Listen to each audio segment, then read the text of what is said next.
Sir మీ మీద ఉన్న మరొక ఎలిగేషన్ ఏంటంటే, జగనన్నకి హ్యాపీ బర్త్‌డే చెప్పారంట. ఆ వీడియోలు మొత్తం పెట్టి ట్రోల్ చేస్తున్నారు. అంటే నిజంగా ఆ రోజు మీరు ఒక ప్రభుత్వ అధికారిగా ఉన్నారు. ఆయన ముఖ్యమంత్రి పదవిలో ఉన్నారు. మీ మాటల ద్వారా చూస్తే జగనన్న అంటే మీకు చాలా సాఫ్ట్ కార్నర్ ఉంది. ఆయనంటే మీకు ఇష్టం అని ఆ వీడియోని పెట్టి పోర్ట్రేట్ చేస్తున్నారు. మీరు చంద్రబాబు నాయుడుని ఏదైతే ఈవెంట్ మేనేజర్ అంటూ మాట్లాడిన మాటలను చూసుకున్నట్టయితే 2 కంపేర్ చేసుకుంటున్న పరిస్థితి కనపడుతుంది.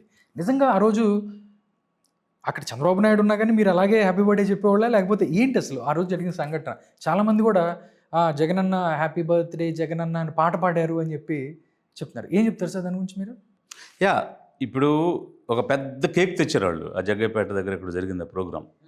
సో, అది కేక్ కట్ చేయాలని అంతా గందరగోళం చేస్తా ఉన్నారు. నాకేంటంటే బర్త్‌డే అనేటువంటిది ప్రతి వ్యక్తికి కూడా ఒక precious day.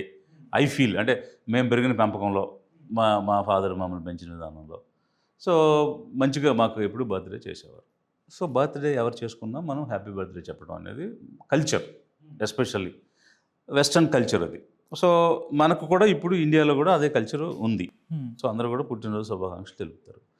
It's a brotherly wish అంతే. మీరు ఇప్పుడు సపోజ్ మీరున్నారు, ఆ రోజు మీ బర్త్‌డే అంటే మీకు విష్ చేస్తాం కదా! ఒకవేళ మీరు కేక్ కట్ చేసుకుంటే నలుగురం కలిసి హ్యాపీ బర్త్‌డే టు యూ అంటాం. ఆ రోజు నేను ఒక్కడే కాదు, అక్కడ ఇంచుమించు ఒక 10,000 మంది ఉన్నారు. 10,000 మంది లేచి నిలబడి పాడారు. కాకపోతే మైక్ దగ్గర నేను ఉన్నాను కాబట్టి నా గొంతు వినిపించింది. మిగిలిన 10,000 మంది వినిపించలేదు. మళ్ళీ చూడండి ఆ video. It is not just me. Everybody in that ground said happy birthday. So, అది it's just wishing a known person. Okay. అంటే బాగా తెలిసిన వ్యక్తిని మనం బర్త్‌డే విషెస్ చేయడం అనేటువంటిది ఎవరైనా చేస్తాం. నేను ఇప్పుడు వెల్ఫేర్ డిపార్ట్మెంట్లో ఉండేవాడిని. అప్పుడు గవర్నమెంట్ చంద్రబాబు నాయుడు గారు ఉన్నప్పుడు మనం వెల్ఫేర్ ఏం చేద్దాము, ఈ పవర్టీ మీద ఏం చేద్దామని చాలా రకరకాలుగా అడిగేవారు. నేను చాలా సజెషన్లు ఇచ్చున్నాను. సో, అందులో భాగంగా కొన్ని అసెట్స్ ఇద్దాము, ఇన్కమ్ వచ్చే అసెట్స్ ఇద్దాము అని ఇన్నోవా కార్స్ లాంటివి నేను ప్రపోజ్ చేశాను. చేసినప్పుడు అది ముందు ఎస్సీ కార్పొరేషన్లో మొదలుపెట్టాం, మిగిలిన కార్పొరేషన్లో కూడా ఇచ్చాం.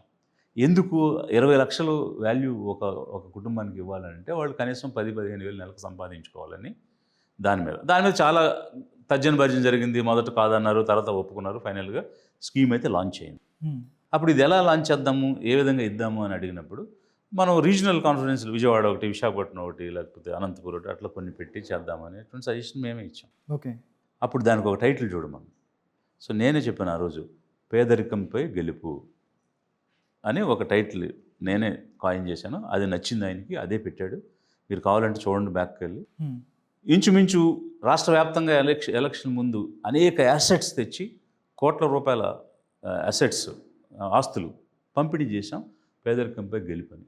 ఆ రోజు కూడా అదే వేదిక మీద ముందుగా మైక్ ముందు నేనే మాట్లాడాను.